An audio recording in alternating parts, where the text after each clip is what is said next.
Guys, I must tell you this female killing has to stop. Anytime I hear that a girl has been murdered, it saddens my heart. Most of the times we hear that a girl has been murdered somewhere. I doubt if this mother has known that these girls, they are our sisters, they are our daughters, they are our wives, even our mothers. Please let me show you some that have been murdered in a very short while. Please take a look.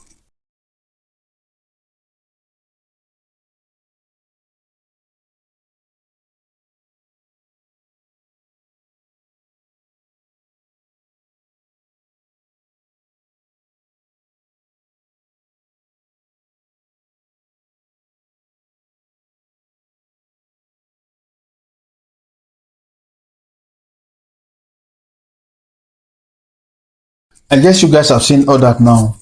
May their gentle souls rest in perfect peace. Can only imagine the pains their families are going through right now. Anyways, I'm going to be starting with the Priscilla Ocheme, the 28 years old girl that was murdered on the 22nd of September 2024 at Lugbe, Abuja, Nigeria.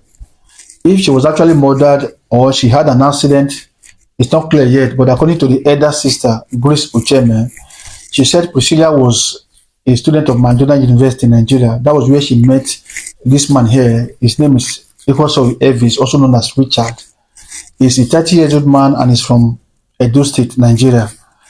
Not much is known about this Richard because Priscilla didn't share enough details about him to anybody.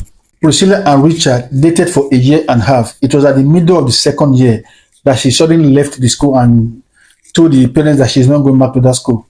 So the mother was surprised and the mother asked her, why is she not going back to that school? She didn't go into details. She just told the parents that she's not going back to that school and if she returns back to that school, she was going to die. So it was the younger brother, Daniel, that was able to tell the family that she is leaving the school because of Richard. So at that point, it was clear that she has broken up with Richard and they have cut all contacts. Thereafter, the mother had to call the school authorities and her friends to ask if anything was wrong. They said nothing was wrong.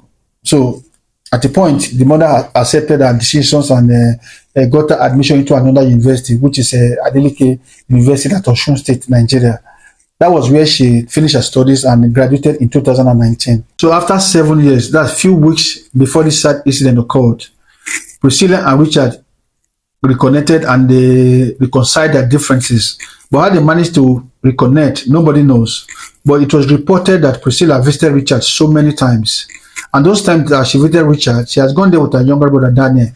Just the one time she didn't go there with her younger brother Daniel, that was when this sad incident occurred.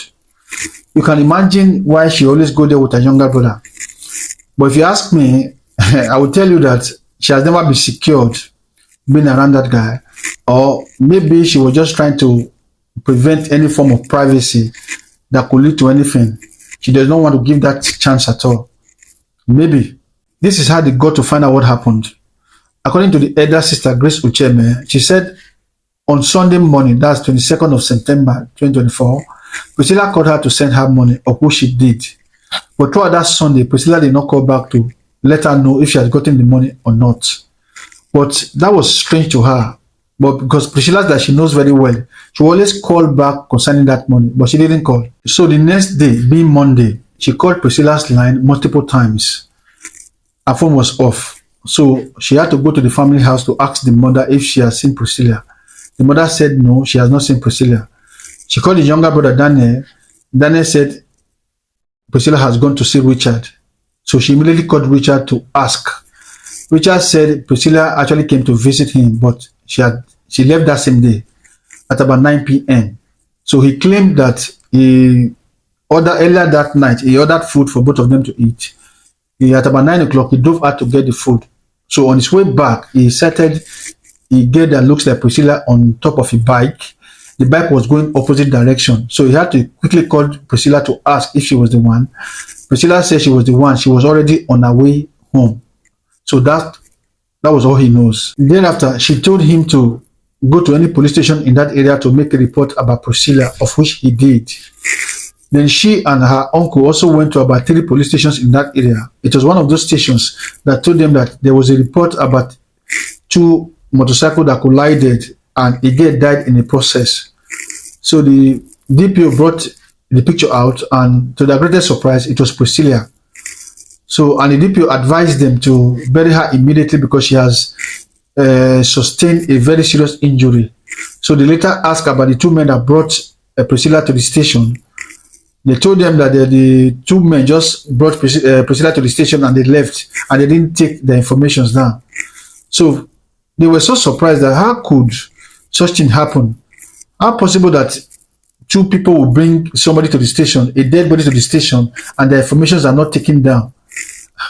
That is not possible. At that point, she and her uncle suspected that the police station must have been compromised. So immediately they had to make a request for that case to be transferred to State Criminal Investigation Department, which they did.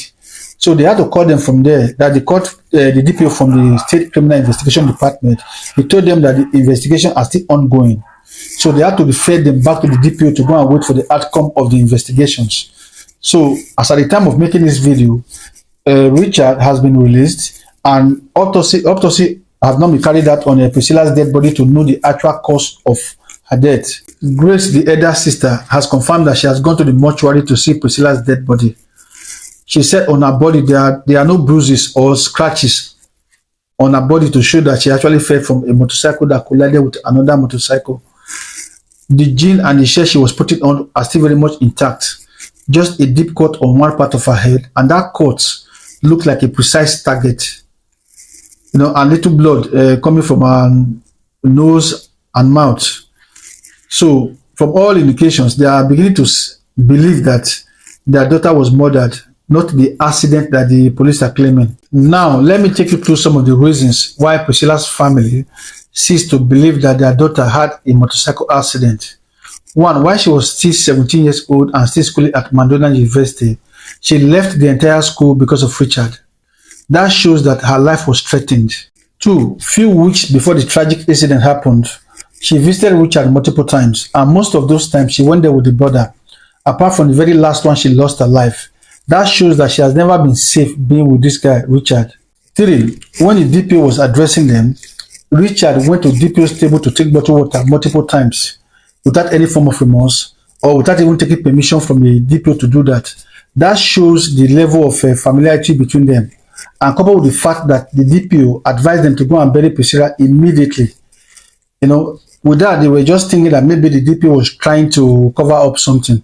Four, when they finally brought the two men that claimed that they are the ones that brought Priscilla to the station, the time they said they brought Priscilla to the station is totally different from the time Richard said he spoke with Priscilla last. According to them, they said they brought Priscilla at about 8 p.m. to 9 p.m.